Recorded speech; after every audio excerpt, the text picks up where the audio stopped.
Assalamualaikum warahmatullahi wabarakatuh. Selamat malam dan salam sejahtera untuk kita semua.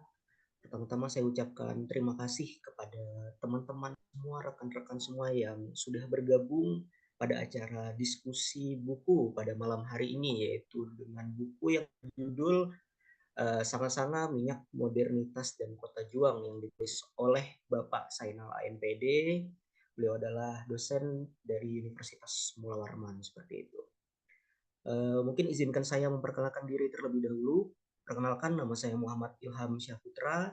Saya aslinya dari Samarinda, cuman sekarang lagi berdomisili di Solo karena melanjutkan perkuliahan di Universitas 11 Maret seperti itu.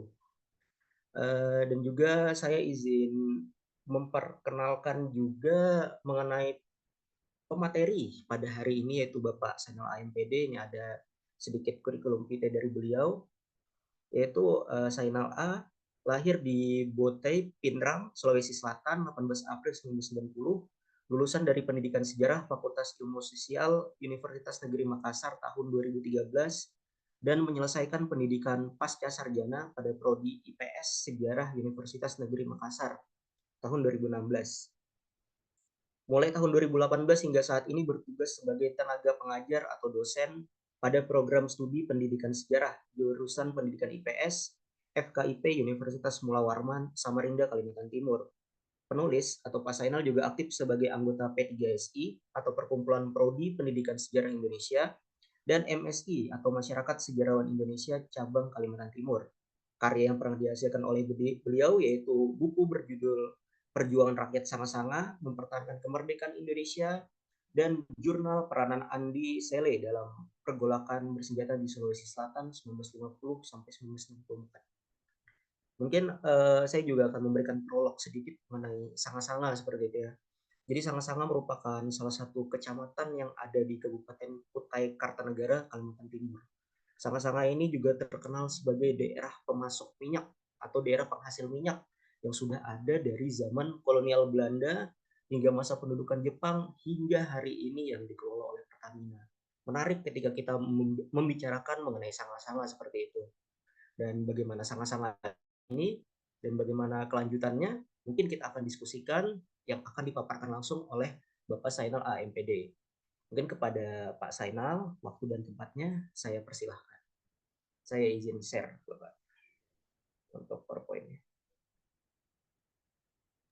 Baik.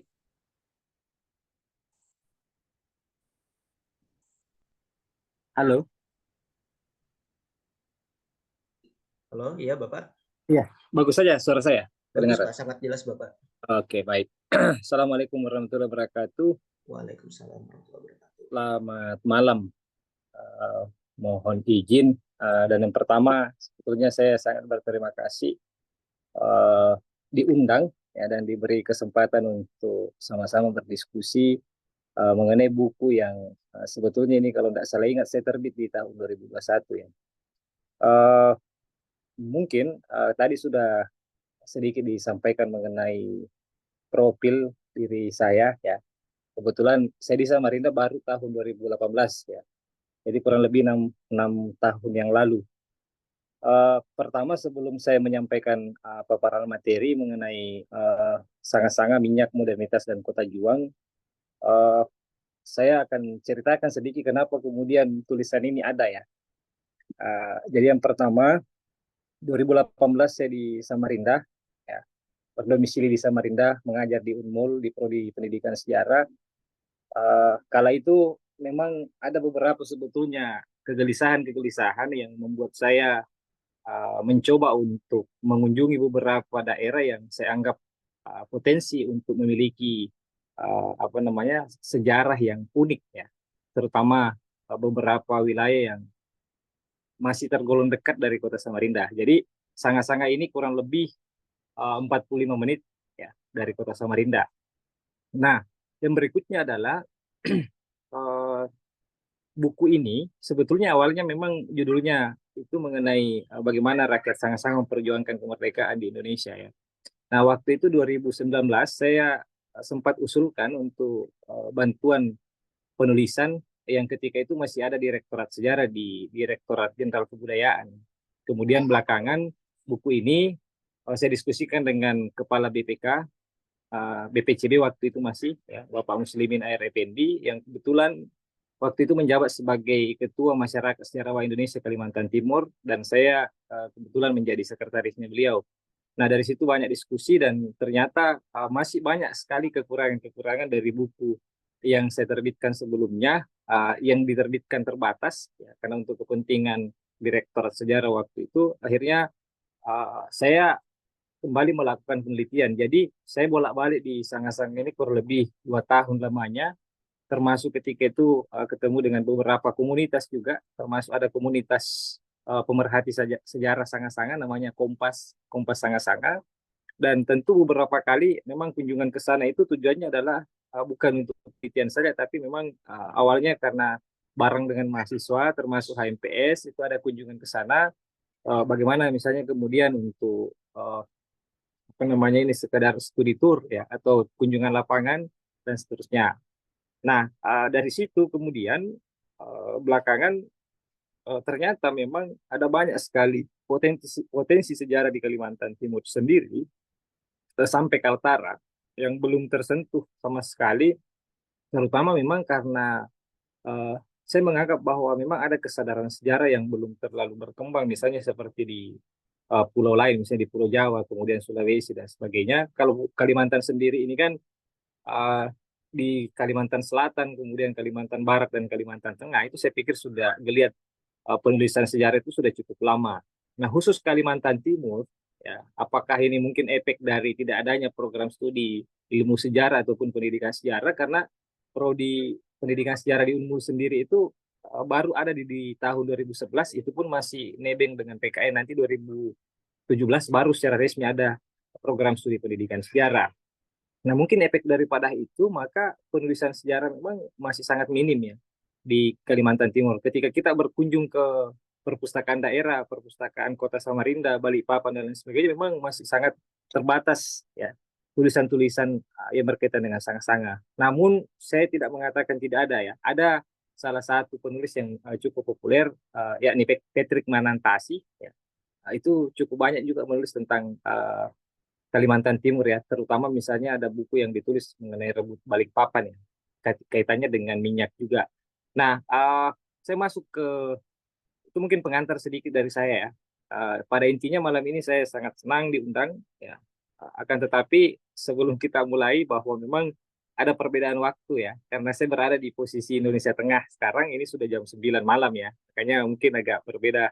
Kalau teman-teman masih karena menggunakan Indonesia Barat, ya mungkin baru jam 8 sepertinya, ya. Kalau saya di sini sudah jam 9. Silakan dilanjutkan. Jadi judulnya itu mengenai sanga-sanga, ya.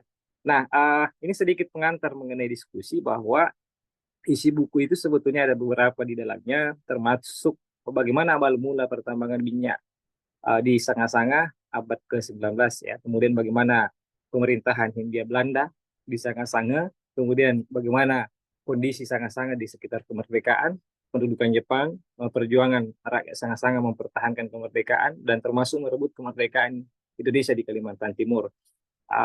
Itu mungkin beberapa materi yang saya sampaikan, di skip. Nah, yang pertama adalah uh, tentu ada beberapa alasan kenapa kemudian saya mengangkat satu tulisan yang berjudul Sanga-Sanga ini, karena memang pada dasarnya ada dominasi yang cukup kuat sebetulnya dari kota Balikpapan ketika itu, yang dimana kalau orang merujuk ke minyak, apa bahasanya itu kurang lebih bahwa yang orang kenal sebagai kota minyak itu kan Balikpapan, kemudian Tarakan, dan seterusnya. Nah, karena memang pada posisinya waktu itu Sanga-Sanga ini masuk juga termasuk bagian daripada wilayah Kesultanan Kutai. Akan tetapi yang menggelitik saya sebetulnya adalah Balikpapan, ternyata ketika saya banyak baca referensi, Balikpapan waktu itu belum memproduksi minyak. Memang belakangan setelah banyak minyak diproduksi di wilayah Kesultanan Kutai termasuk Sanga-Sanga, kemudian Anggana dan beberapa wilayah lain, memang ketika itu sudah mulai dipikirkan ini bagaimana munculnya kilang minyak atau bagaimana penyulingan minyak atau pengolahan minyak, sehingga waktu itu memang Balikpapan muncul terutama di era-era nanti perang dunia kedua ya. Nah, itu mungkin sedikit alasan kenapa kemudian saya mengangkat tema ini. Padahal memang ketika merujuk kepada beberapa sumber-sumber termasuk sumber sekunder dan sumber primer, nah sanga-sanga ini memang yang paling awal sebetulnya yang memproduksi minyak atau ditemukan minyak dari situ awalnya. Kemudian nanti belakangan di daerah-daerah lain di sekitaran wilayah Kesultanan Kutai atau yang masuk ke dalam wilayah Kesultanan Kutai itu muncul pula beberapa sumur-sumur minyak belakangan ya. Nah, saya kembali dulu kepada materi bahwa Kalimantan secara umum memang dulu dikenal sebagai penghasil apa namanya hasil-hasil rotan. Sangat-sangat ini tidak banyak sebetulnya rempah yang kita bisa temukan ya. Tapi memang ada semacam kayu gaharu, kemudian damar dan lain sebagainya termasuk getah perca. Dan tentu hasil-hasil hutan itulah yang memang menjadi faktor penarik itu sebelum abad ke 19 ya, awal-awal 18 atau pada era-era Kesultanan Kutai itu sendiri yang paling banyak memang ditemukan adalah uh, hasil-hasil hutan terutama daerah-daerah pedalaman termasuk di wilayah hulu-hulu Sungai Mahakam.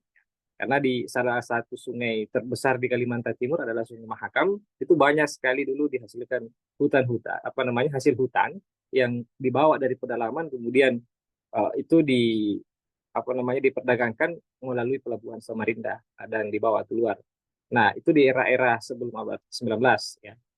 Nah, setelah abad 19 ini apa namanya sudah mulai ramai ya, terutama di era kedatangan bangsa asing, terutama misalnya kedatangan bangsa Inggris. Jadi Inggris juga pernah masuk dan ingin menguasai atau melakukan hegemoni di wilayah Kesultanan Kutai. Nah, muncul perdebatan di situ atau persaingan dagang bersama dengan wilayah lain antara Inggris dengan Belanda, sehingga ketika itu ada semacam upaya-upaya untuk bagaimana menyerang uh, Kesultanan Kutai ya. Dan akhirnya ketika itu Belanda selalu mendekati Kesultanan Kutai dengan menawarkan bantuan dan diantaranya adalah dengan adanya kontrak-kontrak perdagangan yang ditawarkan dalam bentuk kerjasama awalnya. Ya, coba di next.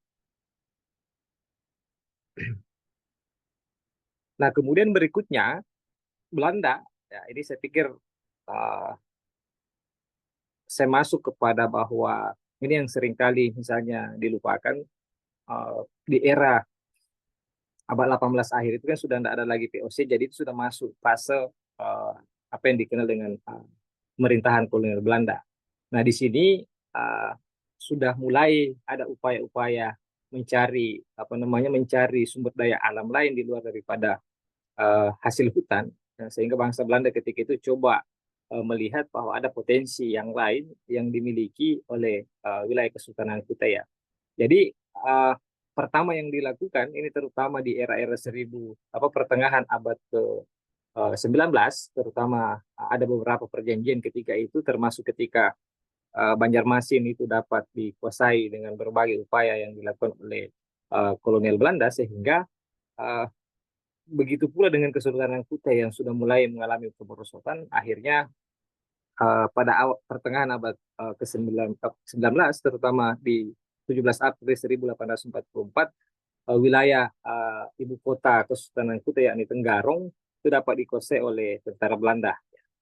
Nah, hal ini dibuktikan misalnya dengan adanya yang dikenal dengan Traktat Tepian Pandan ya, karena wilayah Tenggarong itu yang sekarang dikenal dengan ibu kota Kutai Kartanegara dulu merupakan uh, apa namanya wilayah yang merupakan pusat pemerintahan daripada Kesultanan Kutai yang sebelumnya itu sudah beberapa kali mengalami pemindahan wilayah pusat pemerintahan, dan wilayah Tenggarong sendiri juga dikenal dengan tepian pandan karena dulu di pinggiran sungai sekitaran Kesultanan Kutai atau pusat pemerintahan Kesultanan Kutai itu banyak ditumbuhi daun pandan sehingga dikenal dengan nama tepian pandan. Oleh sebab itu kontrak atau awal mula sebetulnya hegemoni Belanda di wilayah Kesultanan Kutai itu dan akan nanti berdampak terhadap bagaimana eksplorasi ya yang awalnya eksplorasi dan kemudian nanti berubah menjadi eksploitasi di wilayah Kesultanan Kutai, yaitu dasarnya adalah pada tahun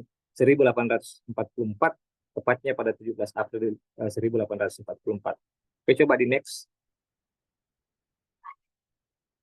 Nah, di tanggal 17 April 1844 ini itu sudah ada apa namanya penandatanganan traktat tepian pandan antara Belanda dan Kutai. Nah, kemudian dilanjutkan lagi dengan kontrak lanjutan itu pada 19 Oktober 1850 antara pemerintah kolonial Belanda dengan uh, apa namanya pemerintah Belanda dengan Kesultanan Kutai, sehingga dari situ sebetulnya awalnya Belanda sudah meminta konsesi ya. Jadi konsesi tambang minyak dimulai itu pada tanggal 28 Agustus 1888. Nah, untuk pertama kali konsesi yang awal sebetulnya itu namanya konsesi Louis ya. Ini yang berada di wilayah Sanga-Sanga. Nah, sementara di Balikpapan itu sendiri namanya konsesi Matilda. Ya, jadi ada sumur Matilda dan ada sumur Louis. Jadi ada dua sumur tua yang menjadi titik awal sebetulnya pertambangan minyak di wilayah Kesultanan Kutai, termasuk yang sekarang masuk wilayah Kutai Kartanegara, yakni di Sanga-Sanga dan di kota Balikpapan.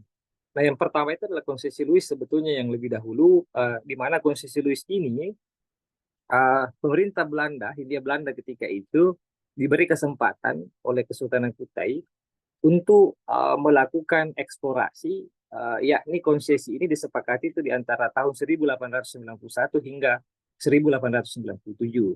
Nah, di mana ada seorang sarjana Belanda yang ahli sarjana teknik ya, yang ahli dalam apa namanya mencari sumber-sumber minyak, yakni Menteng dan Samuel ya, kemudian membentuk perusahaan yang dikenal awalnya itu adalah NIHM atau Netherlands Industry and Handel Pacific ya. Ini yang awalnya kemudian diberikan konsesi untuk melakukan eksplorasi ya, dan mencari sumber-sumber minyak yang ada di wilayah Kesultanan Kutai. Coba di next. Nah, pada tanggal 5 Februari 1897 ini pertama kali ditemukan minyak ya setelah melakukan beberapa kali penggalian di wilayah sekitaran wilayah Sanga-Sanga. Maka untuk pertama kali itu mulai muncul minyak itu atau ditemukan minyak oleh apa namanya oleh Menteng itu adalah 5 Februari 1897. Nah, kemudian muncul konsesi baru yang mendapat izin dari pemerintah Belanda pada tahun 1898, yakni di Balikpapan, yang tadi saya sebut adalah konsesi Matilde atau seringkali disebut Matilda. Nah, jadi secara periodisasi sebetulnya awal mula penemuan minyak itu bukan di Balikpapan tapi justru di Sanga-Sanga. Sehingga 15 April 1898 setelah dilakukan kembali penggalian, ditemukan pula minyak di wilayah Tanjung Tukung ya, di Balikpapan atau sekarang di seberangnya kota Balikpapan. Nah, setelah ditemukan pula minyak, dibangunlah tempat penyulingan minyak di Balikpapan. Sehingga beberapa apa namanya perangkat-perangkat perusahaan yang ketika itu termasuk untuk pengapalan, pengemasan dan lain sebagainya itu semua dibangun di Balikpapan. Ada beberapa alasan sebetulnya kenapa kemudian itu dilakukan oleh pemerintah kolonial Belanda, karena dari aspek geografis sebetulnya Sanga-Sanga itu posisinya dia harus menelusuri jalur sungai, sementara Balikpapan itu sudah berhadapan langsung dengan laut lepas. Jadi kapal-kapal tanker atau kapal-kapal besar itu sebetulnya bisa langsung masuk ke dan tambat di wilayah pelabuhan Balikpapan. Sementara Sanga-Sanga itu tidak bisa dilalui oleh kapal besar, harus menggunakan kapal-kapal kecil karena jalurnya menggunakan jalur sungai. Itu alasannya sehingga berbagai perangkat perusahaan termasuk bagaimana penunjang aktivitas pertambangan minyak di Kalimantan Timur atau di wilayah Kesultanan Kutai ketika itu lebih dipilih Balikpapan menjadi kilang minyak ya, termasuk pembangunan kilang minyak yang besar itu semuanya difokuskan di Balikpapan. Next. Kemudian 20 Agustus 1898 ini pertama kalinya tanker Shell berlayar mengirimkan minyak mentah dari Kalimantan Timur menuju Pulau Bukom, Singapura. Kemudian belakangan NIHM ini kemudian digabungkan menjadi perusahaan minyak yang dikenal belakangan itu BPM ya atau Pacific Petroleum Pacific ya. yang dimana konsesi ini sebetulnya adalah konsesi pemerintah kolonial Belanda yang sudah hampir sepenuhnya diambil alih perusahaan ini oleh Belanda dan dikelola oleh Belanda, termasuk di beberapa wilayah, termasuk di Sumatera. Nah, sementara di Kalimantan sendiri itu di wilayah Kesultanan Kutai. Nah, kemudian 1907 ini kemudian termasuk Shell ya dan Royal Dutch menggabungkan aset mereka dan mengganti NIHM menjadi BPM ya. Dan kemudian ini yang banyak nanti memproduksi minyak. Jadi belakangan perusahaan Shell dan termasuk Royal Dutch itu tidak lagi dikenal luas oleh masyarakat tapi sudah digantikan oleh BPM. Nah, pada saat produksi minyak semakin meningkat di sini kemudian banyak sekali para pekerja yang kemudian didatangkan untuk melakukan aktivitas penambangan minyak dan membantu bagaimana produksi minyak di wilayah Kesultanan Kutai dan termasuk beberapa orang yang waktu itu dengan sendirinya datang ke wilayah Sanga-Sanga ya, termasuk Balikpapan dan sebagainya.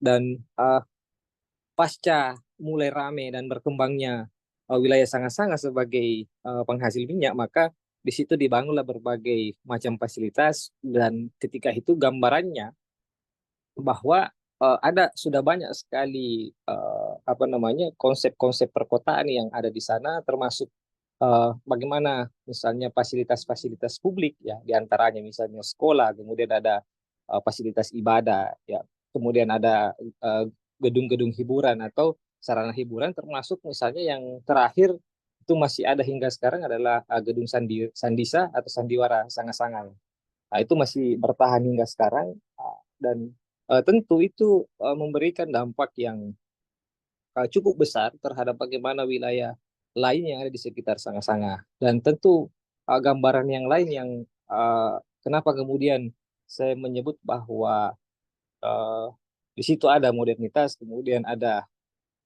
dikenal pula misalnya sebagai kota juang dan seterusnya. Ya di antaranya karena memang di era-era awal abad 20 ya Sanga-Sanga itu sudah sangat berkembang bahkan dalam tanda kutip untuk apa namanya ya menyuplai kebutuhan pekerja termasuk diantaranya bisnis-bisnis hitam seperti misalnya prostitusi itu sudah ada ya bahkan dalam beberapa catatan sekunder yang saya temukan bahwa ada klaster-klaster juga untuk para pekerja seks komersial yang didatangkan bahwa ada beberapa pekerja seks komersial yang didatangkan dari Pulau Jawa yang ini untuk kalangan pekerja yang berada di golongan menengah ke bawah itu sementara mereka yang para petinggi perusahaan BPM itu justru mereka apa namanya mendatangkan para PSK itu dari luar termasuk dari Korea dan beberapa wilayah lain ya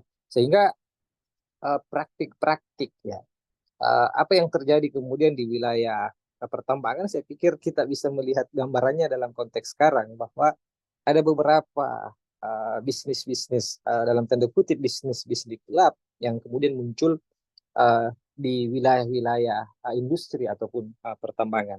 Dan tentu di era masa awal abad 20 itu saya pikir hal demikian juga tumbuh berkembang ya. Artinya karena para pekerja ini banyak macam masalahnya ada dari Eropa kemudian ada dari Asia dan termasuk dari Nusantara itu sendiri.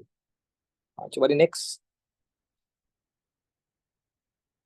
Sebelum saya lanjut, saya bertanya ke moderator, sampai jam berapa penyampaian materinya ini? Sampai 21.30 Bapak kalau sesuai jadwal. Oh iya, Ya, Bapak. kayaknya saya masih bisa berapa menit ini? Oh, ya, baik Bapak. Ya. Nah, saya percepat saja ya. Jadi itu semua sebetulnya yang saya jelaskan tadi tidak terlepas dari uh, politik pemerintahan yang mengalami juga perubahan dan berdampak terhadap bagaimana pertumbuhan dan perkembangan Sanga-Sanga sebagai kota industri atau kota minyak ya.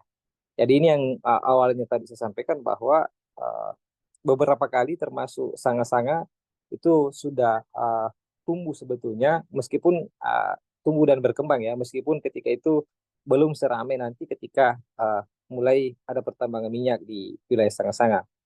Jadi uh, ada beberapa hal yang sebetulnya mengalami perubahan ya terutama di akhir abad 19 memasuki atau peralihan antara abad 19 ke abad 20 itu ini berdampak dari adanya pemindahan pusat pemerintahan terutama di pertengahan abad 19 ya. Di mana sebetulnya kalau kita merujuk ke Kesultanan Kutai itu berapa kali mengalami pemindahan, awalnya dari Kutai Lama, kemudian di Jembayan, kemudian terakhir di Tenggarong. Nah, di situ banyak sekali perubahan yang terjadi, termasuk dalam politik dan pemerintahan, termasuk di era Haji Muhammad Salihuddin yang kemudian nanti digantikan oleh anaknya Haji Muhammad Sulaiman. Nah, di era inilah sebetulnya mulai ada konsesi masuk ya, dan ada kerjasama antara pemerintah kolonial dengan Kesultanan Kutai, yang kemudian nanti dilanjutkan dengan beberapa konsesi yang memberikan yang di mana salah satu isinya itu memuat tentang bagaimana uh, pemerintahan Kesultanan Kutai itu memberikan keleluasaan kepada Belanda untuk mengeksplorasi ya, dan kemudian belakangan dipaksa untuk eksploitasi ya, atau mengeruk kekayaan alam terutama sumber-sumber minyak yang ada di wilayah Kesultanan Kutai. Next, coba di next.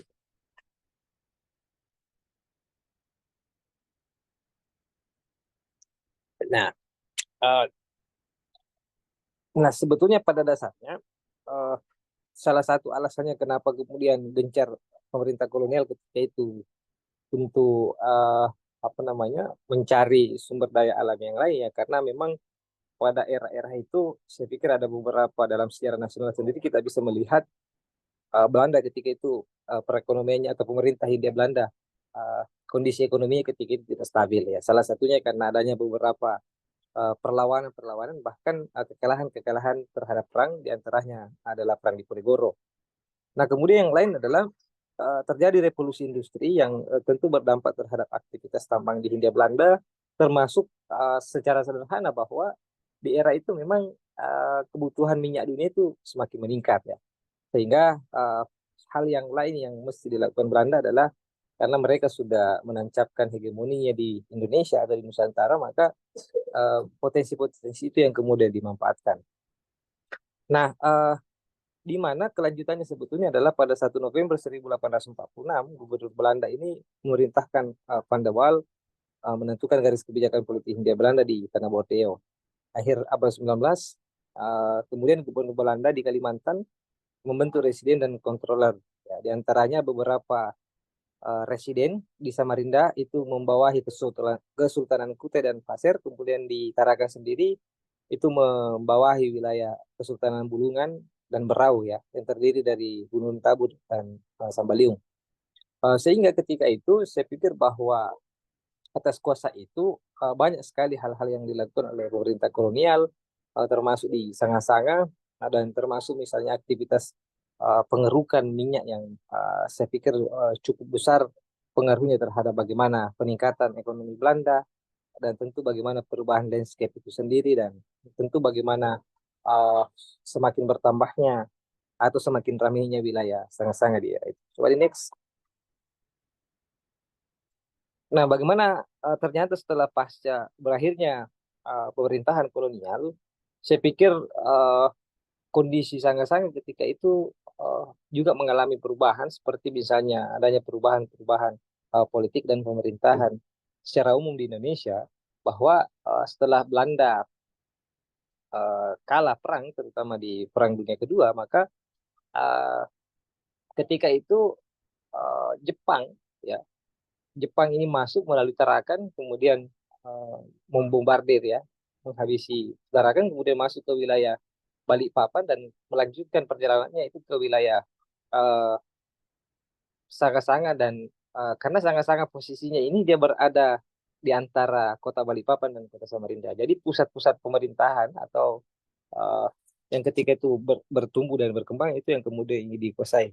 Nah, ada beberapa sebetulnya alasan kenapa Balikpapan ya, termasuk wilayah-wilayah sekitarnya, termasuk Sanga-Sanga penting untuk dikuasai ketika itu, karena memang pada dasarnya di situ yang paling banyak lumbung-lumbung minyaknya ya, atau paling banyak aktivitas pertambangan minyak yang tentu akan sangat berpengaruh terhadap bagaimana jalannya perang ya, terutama perang Pasifik yang melibatkan Jepang ya. Dan kemudian belakangan ketika Jepang masuk ke dalam terlibat dalam Perang Dunia Kedua, maka ketika itu Jepang juga membutuhkan minyak. Nah, meskipun demikian bahwa uh, ada hal yang nanti menarik di era berakhirnya pemerintah kolonial dan beralihnya ke pemerintahan Jepang, bahwa Belanda ketika itu sudah mengetahui mereka kalah atau sekutu kalah dalam perang. Ya. Akhirnya apa yang kemudian terjadi sebelum mereka meninggalkan wilayah-wilayah industri yang sebelumnya mereka bangun, maka sarana-sarana dan fasilitas-fasilitas industri itu termasuk pipa minyak dan lain sebagainya, termasuk kilang-kilang minyak itu dibombardir atau dirusak habis ya. Bahkan ketika itu dalam beberapa sumber yang saya temukan itu dibakar habis oleh Belanda ya. Pemerintah Belanda sebelum ditinggalkan. Maka konsekuensinya adalah pasca Jepang masuk menguasai wilayah Tarakan termasuk menguasai Balikpapan dan termasuk wilayah lain di Kalimantan Timur dan Kalimantan Utara, maka yang terjadi ketika itu adalah tentu Jepang harus butuh tenaga ekstra untuk bagaimana membangun kembali sarana dan fasilitas industri untuk menunjang aktivitas perdagangan pertambangan minyak di wilayah Kesultanan Kutai termasuk di Sanga-Sanga, termasuk Balikpapan dan lain sebagainya. Oleh sebab itu maka tidak heran ketika di era-era kedatangan Jepang, awal kedatangan Jepang itu nanti belakangan akan sangat berpengaruh juga terhadap bagaimana kebijakan-kebijakannya, di antaranya adalah kebijakan Romusa yang kemudian dilakukan oleh pemerintah Jepang ya, atau kerja paksa yang dilakukan oleh Jepang. Karena mereka kalau istilah sekarang itu kejar tayang ya. Untuk mendapatkan minyak itu ya mereka harus cepat ya. Karena memang ketika Jepang masuk bisa dibilang bahwa perang itu diprediksi masih berlanjut. Maka bagaimana kemudian untuk minyak ini dibutuhkan sebagai bahan bakar untuk kapal-kapal perang mereka, kemudian untuk menambah gebrakan atau menambah misalnya kekuatan itu, maka mereka membutuhkan minyak inilah yang kemudian untuk uh, memperkuat posisi Jepang ketika itu. Coba di next. Nah ini yang tadi saya sampaikan bahwa awal Januari itu 1942 Tarakan dulu yang kemudian dikuasai oleh Jepang. Ya, kalau teman-teman mungkin tidak tahu bahwa sekarang posisinya ini Tarakan ini masuk wilayah Kalimantan Utara. Kalau dulu masuk wilayah Kaltim masih ya. Jadi kalau dari Samarinda saya pikir cukup jauh ya, termasuk dari Sanga-Sanga ini saya pikir cukup jauh karena uh, Kalimantan ini kita tidak bisa memprediksi ya, jaraknya itu tidak ada yang dekat antara satu kabupaten kota. Dan mungkin karena salah satu alasannya karena rutenya yang memang ini medannya yang susah ya. Nah, saya kembali ke sini bahwa Jepang itu kemudian mendarat di Balikpapan ini 23 Januari 1942 ya, beberapa hari setelah pendaratan di Kota Tarakan.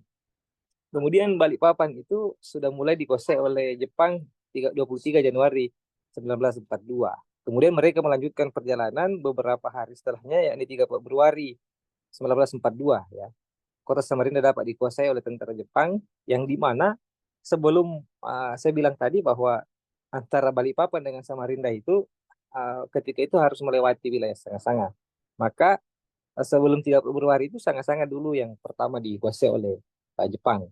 Sehingga nanti bisa melanjutkan perjalanannya ke wilayah Kota Samarinda. Coba di next. Nah, kemudian 8 Maret 1942, pemerintah Hindia Belanda menyerahkan wilayahnya kepada Kaisar Jepang dan termasuk Jepang ketika itu setelah ini setelah penyerahan kekuasaan dari Belanda ke Jepang, salah satu yang menjadi incaran utama itu adalah Pulau Kalimantan. Ya. Di antaranya karena saya pikir ini kaitannya minyak ya, dalam kaitannya dengan perang dan industri. Ya, karena memang revolusi yang dilakukan di Jepang termasuk adanya revolusi dalam bidang teknologi dan industri itu saya pikir cukup berpengaruh juga terhadap bagaimana kebutuhan minyak dari pemerintah Jepang itu sendiri.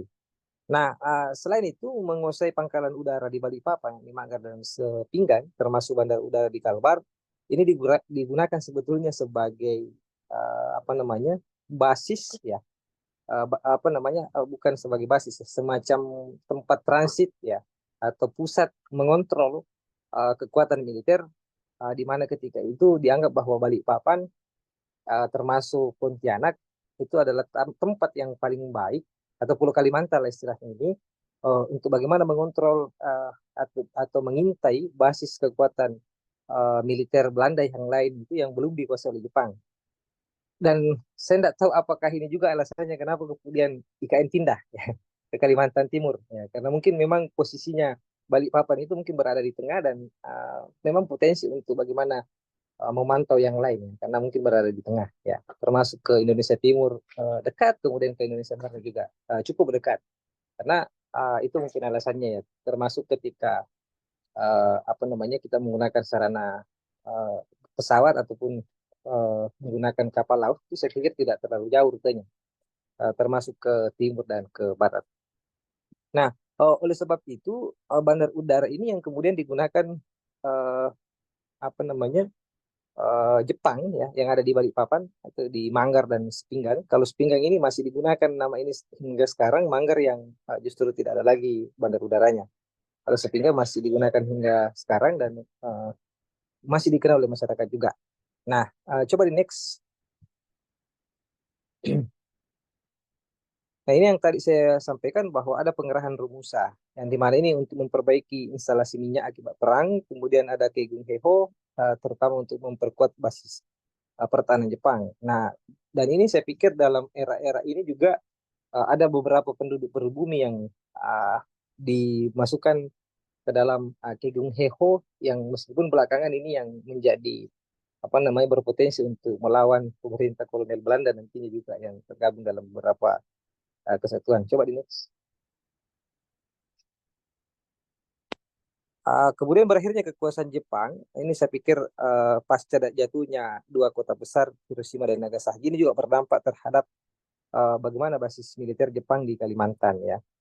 Tapi satu hal yang perlu saya sampaikan di sini, bahwa di Sanga-Sanga sendiri ya, di Sanga-Sanga lokasi penelitian saya waktu penulisan buku ini, saya pikir memang kita bisa masih melihat hingga sekarang beberapa bukti-bukti artefak. Di antaranya adalah ada namanya bunker di sana, itu di wilayah apa Muara Sanga-Sanga itu cukup besar, dan posisinya itu memang mengarah ke sungai ketika itu.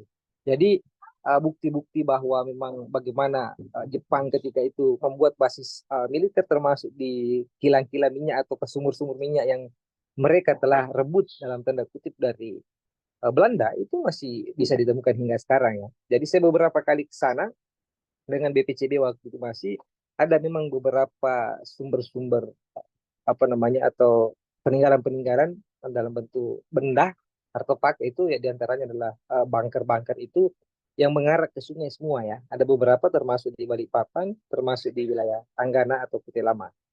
Coba di next.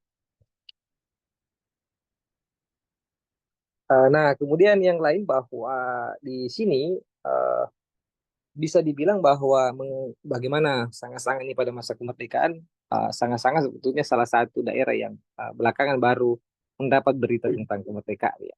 Uh, di mana saya pikir karena ketika itu akses informasi yang masih sangat terbatas, sehingga berita kemerdekaan ya, terutama itu di era apa namanya ya, bisa dibilang bahwa ketika Kenil baru muncul atau pendaratan Mika, baru mereka mengetahui ya, sehingga nanti pada tanggal 26 Oktober 1945 itu baru diadakan upacara pertama tentang apa pengibaran bendera merah putih di Sanga-Sanga itu, uh, yang dilakukan oleh BPPD di Sanga-Sanga. Nah, nanti saya mungkin akan sedikit jelaskan bahwa BPPD ini adalah singkatan dari salah satu organisasi yang nanti menjadi embrionya itu BPRI, namanya Badan Penolong Perantau Jawa, yang dibentuk oleh beberapa tokoh-tokoh pejuang di Sanga-Sanga yang dulu awalnya tergabung sebagai pekerja di BPM itu sendiri, yang kemudian ada beberapa yang tergabung di apa ikut Kegung Heho dan lain sebagainya. Itu yang awalnya ya, ini organisasi semacam paguyuban yang dibentuk awalnya oleh para perantau Jawa yang ada di Sanga-Sanga. Itu yang pertama kali mempelopori pengibaran bendera pertama di tanggal 26 Oktober 1945, kurang lebih 2-3 bulan setelah Indonesia merdeka. Coba di next. Uh, kemudian ini saya pikir di skip saja ini, ya, moderator. Nah, kemudian kekuasaan sekutu di Sanga-Sanga. Jadi setelah itu muncul kembali uh, pendaratan ya militer sekutu di wilayah apa namanya di wilayah Sanga-Sanga, termasuk di hampir di seluruh wilayah Kesultanan Kutai ya, termasuk Balikpapan dan kota Samarinda. Nah, serangan ini dilanjutkan 1 Juli 1945 menyerang Balikpapan, menghabisi Balikpapan, kemudian dilanjutkan menyerang Sanga-Sanga dan Samarinda. Nah, ini saya pikir sampai sekarang pun masih ada dikenal oleh masyarakat, termasuk di Kutai Barat. Itu namanya Samarinda II, yang dulu ternyata adalah bandar udara atau pendaratan sekutu dalam hal untuk melakukan pengintaian ya di wilayah-wilayah yang dulu menjadi bagian daripada basis militer Jepang. Ya, karena tentu kita sama-sama tahu bahwa ada beberapa strategi yang dilakukan oleh Jepang itu membuat gua-gua atau lubang-lubang tempat persembunyian mereka sangat handal, sehingga akan sulit dideteksi oleh tentara sekutu ketika melakukan pendaratan. Jadi tentara sekutu itu ada dua apa namanya pesawat udara yang cukup terkenal, yakni B-24 dan AP-38, yang digunakan untuk mencari dan menemukan benteng-benteng atau basis-basis pertahanan daripada tentara Jepang ya. Sehingga bulan September 1946 tentara sekutu meninggalkan Sanga-Sanga dan digantikan oleh tentara Nika. Ya. Jadi setelah mereka sekutu datang, kemudian digantikan oleh Nika. Setelah Jepang pergi, Nika kemudian masuk kembali. Coba di next. Nah, ini yang tadi saya pikir ya, singkat saja bahwa organisasi ini yang nanti menjadi cikal bakal uh, kenapa kemudian belakangan sangat-sangat dikenal dengan Kota Juang. Jadi yang pertama, BPPD ini atau Badan Penolong Perantau Jawa inilah yang pertama terbentuk sebagai organisasi sosial yang nanti mengarah kepada organisasi sosial politik, dan tentu ini yang embrionya nanti yang melahirkan BPRI atau Badan Perjuangan Rakyat Indonesia di Sanga-Sanga ya. Ini BPRI adalah organisasi gabungan dan dijadikan wadah untuk merebut kekuasaan dari uh, tentara sekutu ketika itu. Coba next. Nah, ini next lagi. Ini yang pertama ya. Jadi ada semacam upaya-upaya konsolidasi yang dilakukan, sehingga ketika itu sebetulnya secara sederhana yang mau saya sampaikan bahwa ada semacam pertalian antara bagaimana kekuatan-kekuatan atau basis-basis perjuangan rakyat yang ada di Balikpapan, kemudian Sanga-Sanga, kemudian Samarinda, Hanggana, dan Tenggarong ya. Karena meskipun wilayah itu tentu menjadi wilayah yang masih dikontrol oleh kekuasaan Kesultanan Kutai, tapi memang di situ juga muncul beberapa organisasi-organisasi perjuangan yang sebetulnya mereka ini masing-masing ketika itu sepakat bahwa nanti secara bersama mereka ingin merebut kekuasaan dari tangan kolonial. Akan tetapi karena berbagai faktor sehingga ada yang duluan dan ada yang kemudian belakangan. Coba di next. Nah, ini yang menjadi titik balik kenapa kemudian Sanga-Sanga dikenal sebagai kota juang, dan di sana dibangun tugu, ada palagan Sanga-Sanga, kemudian ada beberapa tugu pembantaian ya, karena tidak terlepas daripada peristiwa ini. Nah, pejuang ini yang kemudian ada yang masih bertugas sebagai pekerja di BPM, ini yang kemudian masih saling memberikan informasi atau rapat-rapat rahasia yang dibungkus dengan berbagai macam kreativitas mereka. Diantaranya adalah ada namanya Sandisa tadi yang di awal saya sebut ya. Jadi itu semacam kelompok seni pertunjukan yang di mana mereka ketika itu rutin melakukan pertunjukan. Padahal ada pesan-pesan sebetulnya yang mereka sampaikan itu termasuk upaya merebut kemerdekaan atau mengusir tentara sekutu dari Sanga-Sanga ya. Nah, rencana awal itu pada tanggal 28 Januari 1947, ini kodenya mereka itu adalah Hari Mantu. Jadi Hari Mantu itu sering disebut di dalam pertunjukan atau teater tadi ya. Dikenal dengan itu, sebetulnya adalah kode rahasia yang disepakati oleh para pejuang di wilayah Sanga-Sanga, dan tentu ini juga mulai mereka sosialisasikan atau koordinasikan dengan pejuang-pejuang lain yang ada di Samarinda dan Balikpapan. Ya, itu awalnya ya.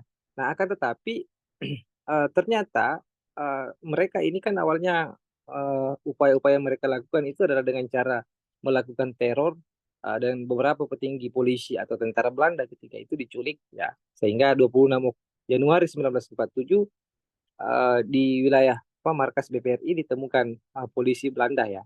Uh, karena tadi ini ada juga ternyata memang dalam setiap perjuangan itu paling tidak ada satu atau dua orang yang menjadi pengkhianat ya dari kita sendiri atau dari bangsa Indonesia sendiri atau penduduk pribumi.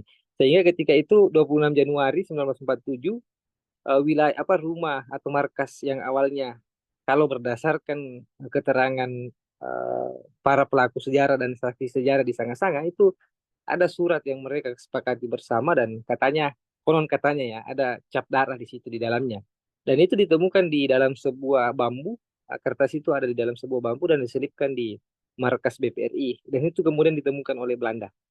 Nah, pada hari itu juga Sucipto ditembak mati ya karena dianggap bahwa salah satu tokoh yang berpengaruh adalah Sucipto, kemudian ada Tuti Manggondo, kemudian ada Raden Sukasmo dan beberapa tokoh-tokoh lain yang masuk ke dalam tokoh-tokoh penting yang tergabung ke dalam BPRI. Nah, Sucipto ini salah satu tokoh sentral di dalam Badan Perjuangan tadi yang atau BPRI tadi itu ditembak mati karena dianggap eh, melawan pemerintah kolonial atau melawan tentara sekutu Belanda ketika itu. Coba di next. Nah, kematian Sucipto ini yang tentu awalnya mereka ingin melakukan perebutan kekuasaan itu di tanggal 28, akhirnya mereka majukan. Jadi mereka dengan cepat melakukan konsolidasi sehingga pada tanggal 27 Januari Tangsi Kenil itu dapat dikuasai oleh pejuang Sanga-Sanga dan mereka mengibarkan bendera merah putih. Coba di next lagi. Nah, para anggota Kenil ini kemudian ditawan beberapa anggota BPM ya termasuk petinggi-petinggi BPM Belanda itu ditawan di uh, gedung Sandisa ya. Sekarang ini masih ada gedungnya di Sanga-Sanga ini ya. Itu dia ditawan di sana. Kemudian 28 hingga 30 Januari serangan belasan tentara Belanda dari Samarinda sehingga kekuatan BPRI atau Badan Pejuang itu tidak dapat membendung ya, kekuatan Belanda sehingga pada tanggal 31 Januari dapat dikuasai kembali oleh Belanda. Pasukan BPRI mundur dan tentu setelah itu banyak dari mereka kemudian ditangkap.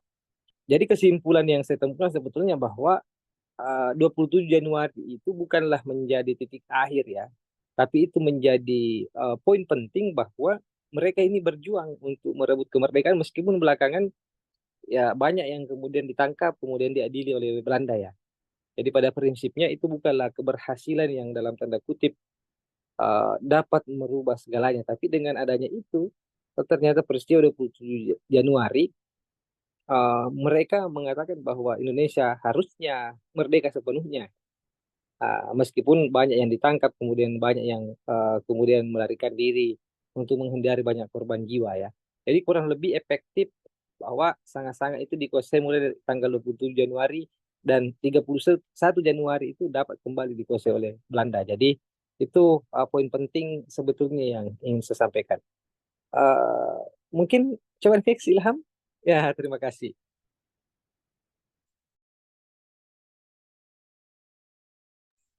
Ya, baik. Terima kasih Pak Sainal atas pemaparannya. Mungkin kepada teman-teman apabila ada yang ingin ditanyakan mengenai pemaparan dari Pak Sainal, boleh raise hand atau langsung on mic, atau jika tidak on mic bisa via kolom chat, nggak apa-apa. Ya, monggo teman-teman.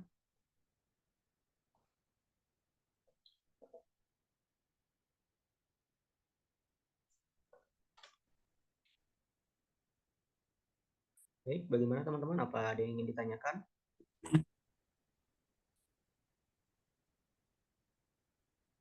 Ya, mungkin jika tidak ada yang ingin ditanyakan, saya akan bertanya kepada Pak Sainal ya. Jadi mungkin ini Pak yang ingin saya tanyakan mengenai batasan temporal buku ini kan lumayan jauh ya Pak ya.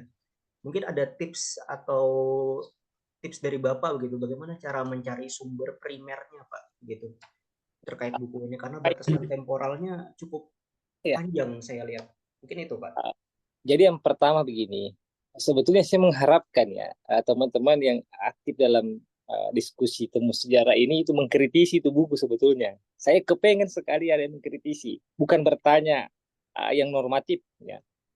Nah, saya jawab ya sekarang bahwa memang kekurangannya buku itu ya karena temporalnya cukup panjang, tapi memang saya tidak terfokus kepada semua ya mulai dari awal itu abad 19 ya, tapi di situ hanyalah menjadi bagian pengantar saya untuk menjelaskan bagaimana pentingnya ini Sanga-Sanga ini sebelum dikenal sebagai kota juang. Karena ada semacam narasi sejarah yang terputus. Dalam artian begini.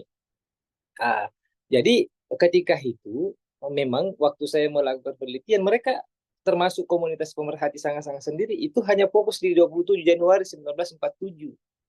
Tidak ada narasi yang kuat misalnya yang mengantarkan Sanga-Sanga ini kenapa bisa tiba-tiba dikenal misalnya. Bahkan mereka semacam ada kepercayaan diri bahwa Sanga-Sanga itu dikenal di sejarah nasional loh dan sebagainya. Tapi pertanyaan saya kemudian, apakah Sanga-Sanga itu hanya dikenal di peristiwa 27 Januari? Yang kedua, ada beberapa sebetulnya buku yang dulu pernah ditulis oleh ya bagian kesejarahan Kodam itu di Kalimantan ya, Kalimantan Timur. Uh, itu juga membahas hanya sedikit ya, atau bisa dibilang ada mata rantai sejarah yang terputus di Sanga-Sanga itu. Ya, karena memang fokusnya itu adalah 27 Januari dan itu kan dirayakan setiap tahun itu. Peristiwa 27 Januari itu dirayakan setiap tahun di Sanga-Sanga. Nah, meskipun saya mengakui sendiri bahwa tidak banyak sebetulnya sumber primer yang saya gunakan, ya terutama di periode itu. Nah, akan tetapi, nah bagaimana sumber yang saya gunakan sebetulnya ada beberapa yang saya temukan itu arsip-arsip ya terutama untuk menjelaskan misalnya tentang bagaimana periodisasi awal apa pertengahan abad 19 termasuk bagaimana traktat tepian Pandan itu saya ambil dari arsip.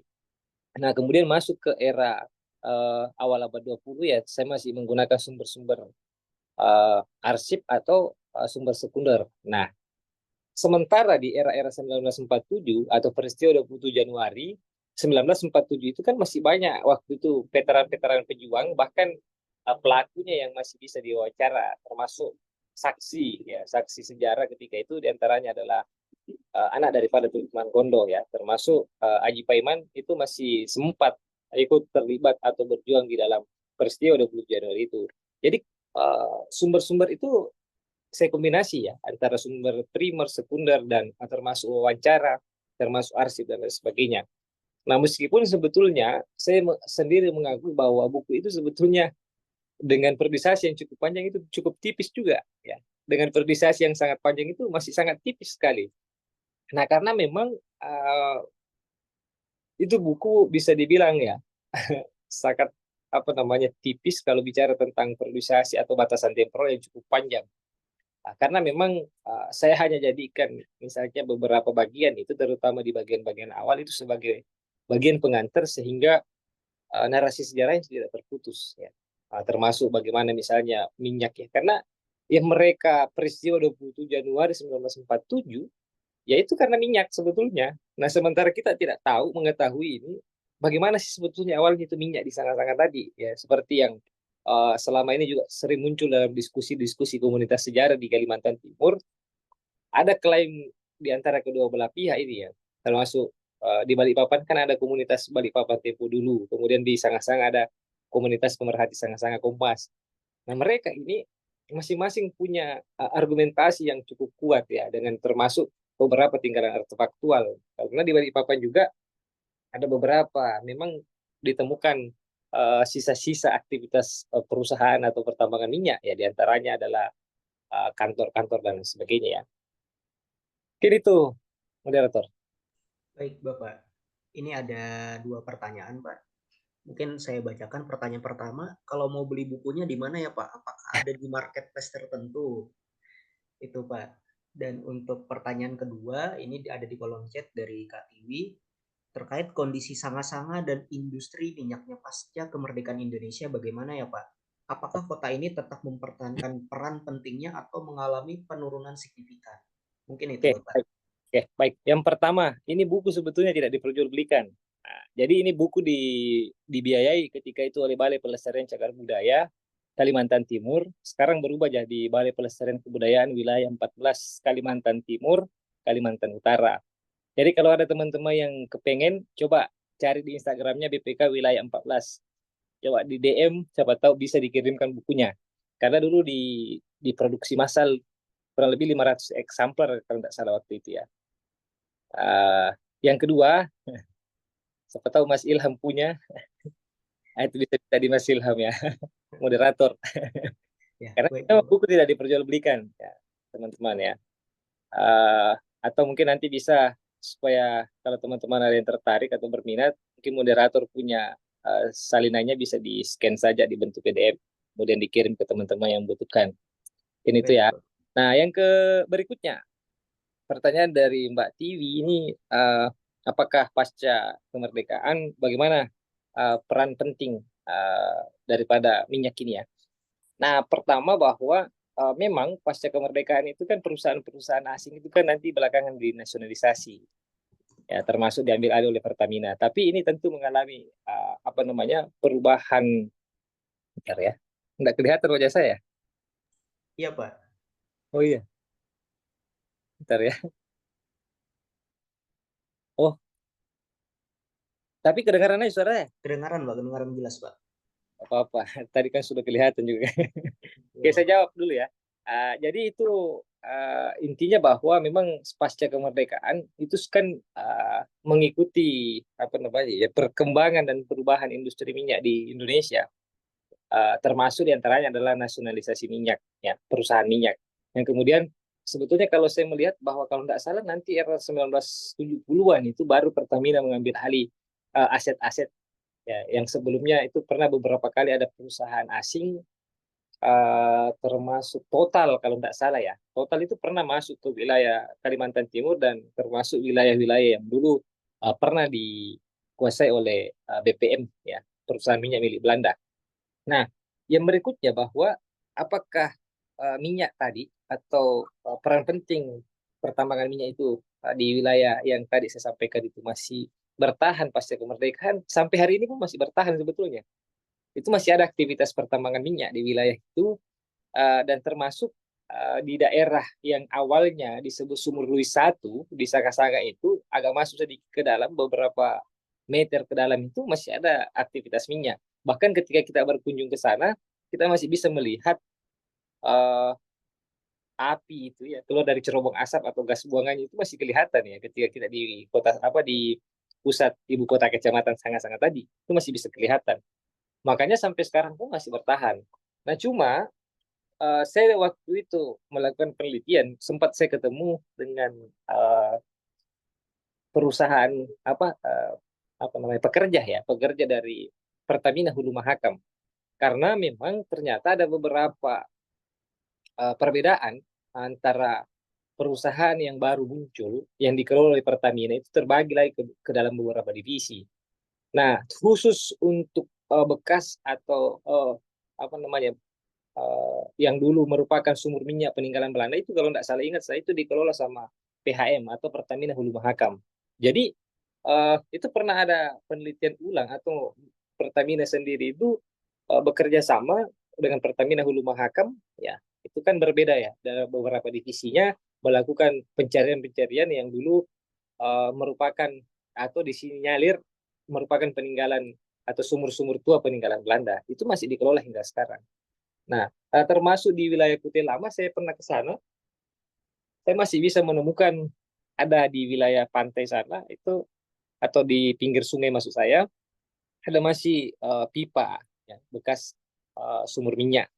Dan itu waktu itu angka tahunnya kalau tidak salah ingat saya masih bisa melihat apa namanya itu ya pipanya ya pipa minyaknya itu terbuat dari apa, pipa galiannya itu dari perusahaan minyak apa perusahaan FMC Corporation ya.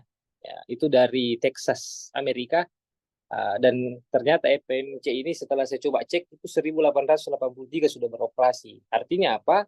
Bahwa sarana atau instalasi minyak termasuk pipa pengeboran minyak yang ada di wilayah tersebut memang sudah ada di akhir abad 19 ya. Itu namanya FMC Corporation ya.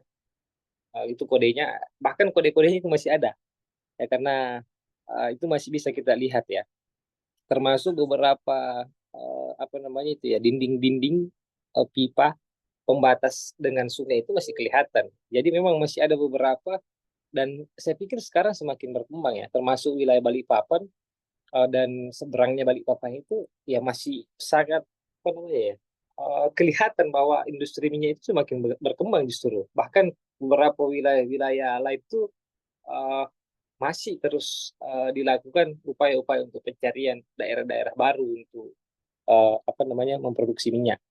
Ya. Cuma ada satu hal Mbak Ciwi yang harus saya sampaikan, bahwa meskipun Kalimantan penghasil minyak, Mas Ilham ya, moderator, eh, bahwa saya tiap hari agak apa ya namanya, menemukan fenomena yang tidak lazim.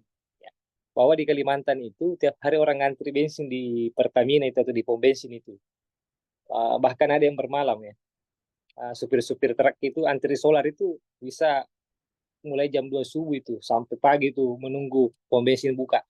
Itu adalah fenomena yang saya tidak bisa menalar, apakah karena sekarang semakin banyak industri pertambangan sehingga beberapa distribusi distribusi minyak itu tidak tersalurkan dengan baik, atau seperti apa ya, karena tiap hari kita menemukan itu hampir di seluruh kabupaten kota di Kalimantan Timur itu sampai Kalimantan Utara itu antri antri pada saat beli solar atau bensin ya. Hampir seluruh Kalimantan kayaknya seperti itu. Tiap hari kita menemukan antrian bensin atau antrian solar. Mungkin itu untuk sementara ya. Ini ada pertanyaan lagi Pak dari Kak Sabila Rasyad. Saya izin membaca Pak. Ya, Permisi Pak, izin bertanya, setelah wilayah Sanga-Sanga dikuasai oleh tentara Belanda dari para pejuang BPRI, apakah perlawanan para pejuang tersebut tetap berlanjut, mungkin melalui diplomasi atau fisik atau gerilya, atau langsung berhenti Pak? Mungkin itu Pak. oke ya. Yang pertama bahwa memang pada tanggal 31 Januari tadi itu mereka itu rata-rata mundur ya, karena kekuatan tidak tidak seimbang. Makanya tadi saya di akhir penyampaian bahwa memang kita tidak bisa mengatakan bahwa mereka itu berhasil atau tidak di tanggal 27 Januari tadi kan. Karena sangat singkat waktunya setelah pemerintahan itu dapat dikuasai atau sangat-sangat itu dikuasai. Nah, pasca serangan balik yang dilakukan oleh tentara Belanda, itu banyak mereka yang kemudian lari, ada yang bergabung dengan pejuang lain di wilayah lain, termasuk sampai ke Banjarmasin, ada yang ke Samarinda, ada yang ke Tenggarong, dan itu tidak bisa lagi terdeteksi tokoh-tokohnya itu kemana, karena mereka sudah membaur dengan para pejuang yang lain. Jadi sisa-sisa pasukannya itu membaur dengan uh, organisasi perjuangan yang lain, karena memang di era itu kan sudah tumbuh dan berkembang organisasi yang lebih besar yang bisa menaungi mereka, diantaranya ya dengan BPR itu sendiri, dan termasuk beberapa organisasi perjuangan yang lain seperti misalnya Syarikat Islam dan seterusnya. Oke, seperti itu. Baik, terima kasih Bapak atas penjelasannya. Mungkin teman-teman yang lain ada yang ingin bertanya? Ada yang bertanya lagi? Atau, oh ya, Kak Lia Amalia, present, boleh Kak? Iya, sebelumnya saya minta maaf tidak bisa buka, kamera ya, nggak apa-apa ya mungkin ya, Pak, Oh, ya? boleh Kak, nggak Maaf apa-apa ya. Kak. Iya, perkenalkan nama saya Lia, saya itu kebetulan pengajar sempat mengajar PKN dan IPS di SMP, dan sekarang saya jadi pustakawan di sekolah dasar. Terus terang ketika, ada iklan ya istilahnya ya, di Temu Sejarah itu tentang Sanga-Sanga, saya tuh cari tahu gitu ya, Sanga-Sanga tuh di mana gitu kan. Iya, iya. Sanga-Sanga tuh di mana dan, sebenarnya saya pernah tinggal di Balikpapan itu selama 2 tahun, tapi ya saya cuma tahu Tarakan, terus, Kutai gitu ya, tapi saya nggak tahu tuh yang mana Sanga-Sanga itu kan. Nah itu yang sebenarnya, saya ketika mendengar Bapak, bercerita tentang Sanga-Sanga itu sangat berterima kasih ya, berterima kasih sekali. Karena apa? Karena, saya sebagai guru merasa malu ya, maksudnya kita kan punya slogan kadang-kadang, "Indonesia tuh luas, Indonesia tuh kaya," gitu kan. Tapi sebenarnya sekaya apa dan seluas apa kita benar-benar nggak tahu gitu kan. Bahkan, ketika tadi disebutkan bahwa Sanga-Sanga sudah menjadi kota minyak gitu ya di tahun 1800-an, itu kan sesuatu yang, sebenarnya luar biasa untuk, sejarah Indonesia. Nah, yang tadi saya mendengar Bapak, ini tulisan saya mau seperti apa gitu ya. Nah, saya itu sebenarnya berharap, orang-orang seperti Bapak gitu ya, peneliti-peneliti sejarah seperti Bapak ini, memberi banyak, eee, kontribusi jurnal-jurnal mungkin Pak, tentang, kota-kota yang memang, orang-orang terutama yang di Jawa barangkali itu nggak tahu, nggak ngeh, padahal kota-kota itu adalah kota-kota yang sebenarnya, kota-kota yang, kaya, yang membuat Indonesia itu jadi kaya gitu. Indonesia menjadi, sesuatu yang, luar biasa. Nah, kalau jurnal-jurnal itu kalau tadi Bapak bilang, si tulisan ini dibuat, untuk apa, sebuah, eee apa sih tadi, Pak? Ini ya, sebuah departemen gitu ya, itu kan sayang banget, Pak, sayang banget. Itu saya merasa beruntung hadir di sini, jadi saya tahu gitu, tapi akan banyak jutaan orang di Indonesia tuh nggak tahu gitu. Nah, kalau misalnya tulisan yang tadi itu saya pikir sudah sangat baik, mungkin, tadi, itunya panjang gitu ya apa, waktunya gitu ya, mungkin Bapak bisa potong-potong, dalam bentuk jurnal dan itu kalau disebarkan di eee, internet misalnya gitu, saya sebagai guru dan anak-anak yang saya ajar ini adalah anak-anak yang memang sangat, dekat dengan, sistem internet gitu ya, dia akan banyak baca gitu, banyak baca, banyak tahu, "Oh di Indonesia tuh bener gitu, kaya tuh karena di daerah ini ada A, ada B, ada C," gitu ya. Dan benar bahwa, orang-orang ini, negara kita jadi rebutan, negara-negara besar lain ya karena kita punya kekayaan ini, kekayaan itu. Karena memang betul-betul, mmm, kalau saya dengar anak-anak murid saya cerita, "Sekaya apa sih negara kita?" Gitu ya, "Kayaknya negara kita nggak kaya deh, kayaknya emang kayaknya kenapa?" Gitu. Nah itu emang betul-betul karena memang mirisnya adalah, orang-orang Indonesia sendiri tuh nggak tahu daerahnya sendiri. Maksudnya daerah mana sih yang disebut kaya, apa sih kekayaannya itu nggak tahu. Jadi saya di sini nggak bertanya, cuma saya berharap, Bapak menjadi salah seorang pionir-pionir yang, membagikan, apa, pengetahuan-pengetahuan yang, baik ini gitu ya, ke lebih banyak orang gitu, Pak. Itu sih sebenarnya. Maaf ya, Pak, ya, saya nggak, ini apa sih, bukan bukan apa-apa, tapi saya sebagai guru merasa tadi tuh malu gitu ketika saya bagikan status saya di WhatsApp gitu ya, saya bilang, "Eh, ada yang tahu Sanga-Sanga nggak?" Dan emang sebagian besar yang jawab, "Nggak tahu itu dari mana," gitu ya. Nah, terus saya cerita, sedikit-sedikit di status saya bahwa Sanga-Sanga tuh, ternyata kota yang begini, terus mereka bilang, "Oh, ada ya nama kota Sanga-Sanga?" Nah, itu kan sayang sekali gitu. Jadi, yang Bapak tuliskan itu bukan sesuatu yang kecil menurut saya, tapi sesuatu yang besar, dan, sepertinya, Bapak sebagai seorang sejarawan ya, karena memang lulusan sejarah ya, sejarawan itu kayaknya punya kewajiban deh, Pak, untuk menyebarkan hal ini ke, yang lebih luas lagi. Jangan sampai itu stuck buku, di jurnal yang kita nggak bisa baca gitu. Itu terima kasih, Pak.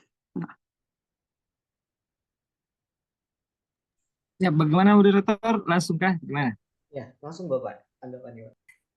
Siapa namanya tadi? Lia, Lia ya? Iya, lihat. Oke, siap, siap. Nah, yang pertama mungkin Bu Lia, saya sebetulnya tidak pelit kalau ilmu ya, makanya tadi saya bilang sama Mas moderator nanti di-scan saja itu buku, nanti silakan disebar ke teman-teman ya. Yang penting maksud saya kan untuk kepentingan pembelajaran ya, dan tentu untuk bacaan. Dan saya sebetulnya berharap ya, mudah-mudahan ke depan itu ada kritikan-kritikan ya, karena terus terang buku itu memang belum belum pernah dibedah ya. Eh, Makanya saya sebetulnya berharap malam ini itu dibedah ya.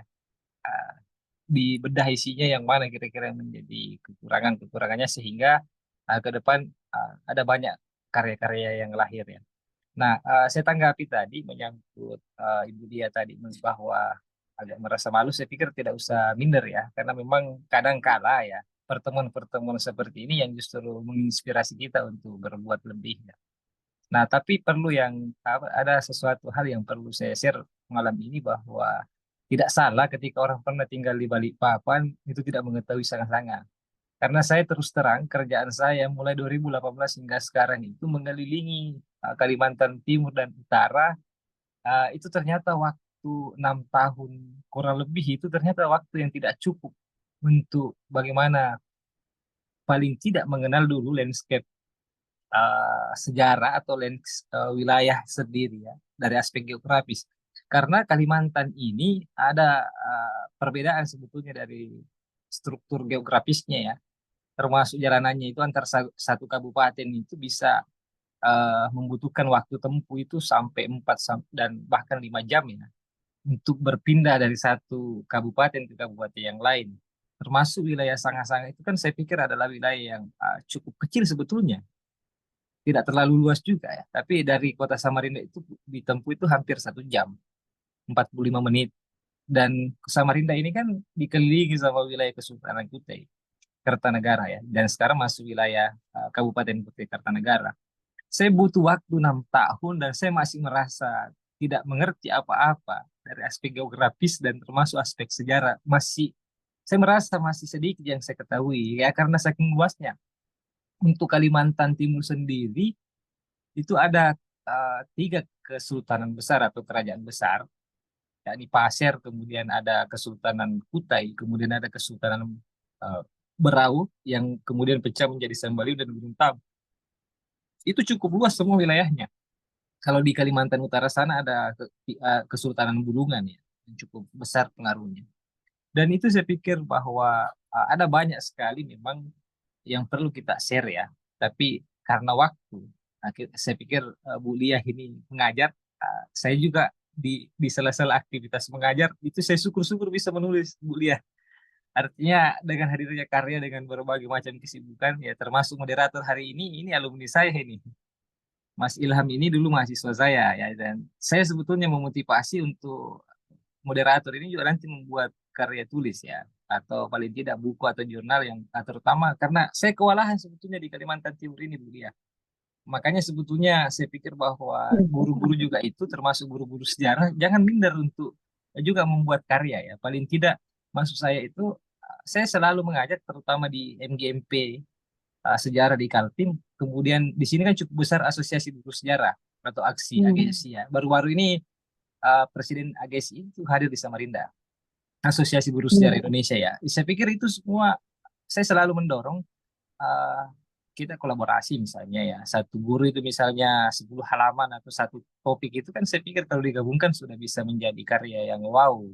Mungkin begitu kalau menurut saya Bu Lia ya. Jadi silahkan saja bahwa nanti mungkin bisa kalau khusus untuk buku Sanga-Sanga ini dan kepentingan pendidikan dan pembelajaran dan termasuk untuk kebutuhan akademis silahkan saja ya atau ya saran saya kalau memang mungkin masih ada stoknya silahkan di DM ke apa Instagram BPK karena dulu setahu saya itu cukup banyak dicetak ya ada mungkin 500 eksemplar.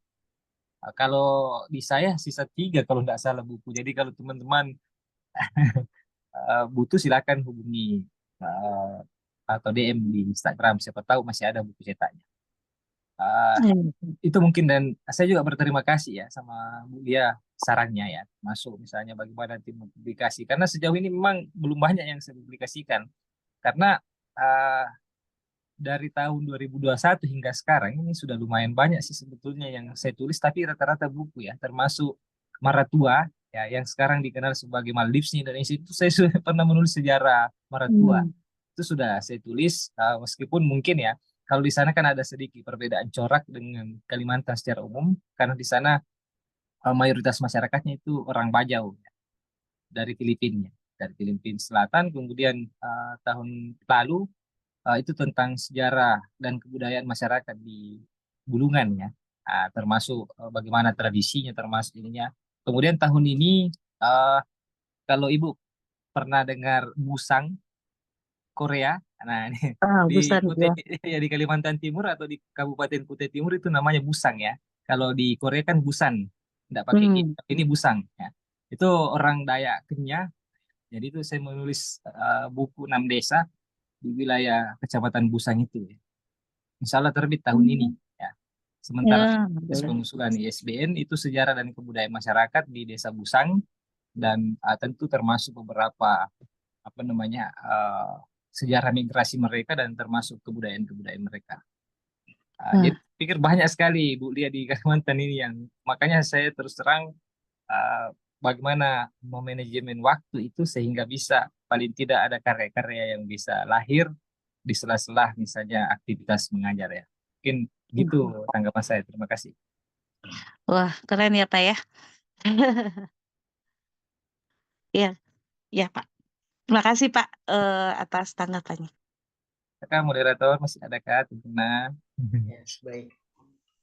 Mungkin karena waktu yang membatasi kita pada malam hari ini, saya ucapkan terima kasih pada teman-teman yang sudah mau bergabung pada diskusi malam hari ini. Dan saya minta izin kepada Pak Zainal untuk scan buku Bapak ya Pak, biar Siap, bisa siap. dibagi. Aman, aman, aman. Ya, baik Pak. Nanti akan saya scan dan akan saya bagikan ke teman-teman temu sejarah. Karena memang Sanga-Sanga ini daerah yang jarang terekspos seperti itu.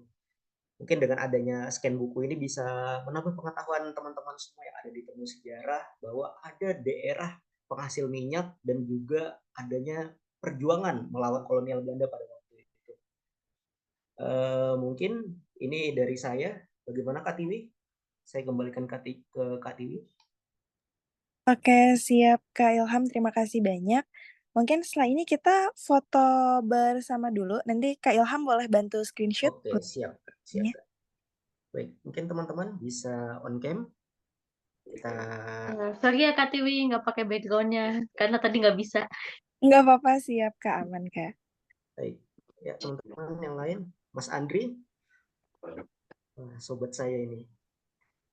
Boleh di on cam. Ya, bisa lihat ke kamera. 1, 2, 3. Lagi. Ya, Mas Andri baru on cam ini. Ya, lihat kamera. 1, 2, 3. Oke, terima kasih. Ya, saya kembalikan ke Kak Tiwi. Iya, baik. Terima kasih banyak Kak Ilham. Pak Zainal sangat menginspirasi sekali ya. Saya juga baru tahu terkait Sanga-Sanga dari diskusi ini dan mungkin banyak buku yang kita bahas sebelumnya di Temu Sejarah lebih pada sejarah Jawa, Pulau Jawa begitu ya, Jawa Barat, Jawa Tengah, Jawa Timur. Tapi di daerah-daerah lain belum terekspos. Mudah-mudahan ini jadi pembuka untuk sama-sama kita menggali bahwa sejarah begitu kaya, di Pulau Kalimantan pun begitu kaya ya, sehingga kita bisa lebih mengenal daerah lainnya di Indonesia ini begitu. Sekali lagi terima kasih Bapak, sehat selalu. Mudah-mudahan bisa terus aktif berkarya dan nanti kita juga bisa membaca karya-karya Bapak. Siap. Ya. Terima kasih. Ya, Pas sama. Terima kasih semua ya. Terima kasih Pak Terima Zainal. kasih Pak. Terima kasih banyak Bapak. Ya, terima kasih teman-teman dan sampai jumpa di diskusi Kamis depan berikutnya. Untuk teman-teman yang baru join nanti kalau ingin gabung di grup boleh kontak saya. Oke deh, selamat malam, selamat beristirahat. Sampai Selamat jumpa malam. minggu depan. Malam. Terima kasih. Malam Kak Tiwi, terima kasih. Kak Ilham, terima kasih. Ya, sama-sama Kak Eka.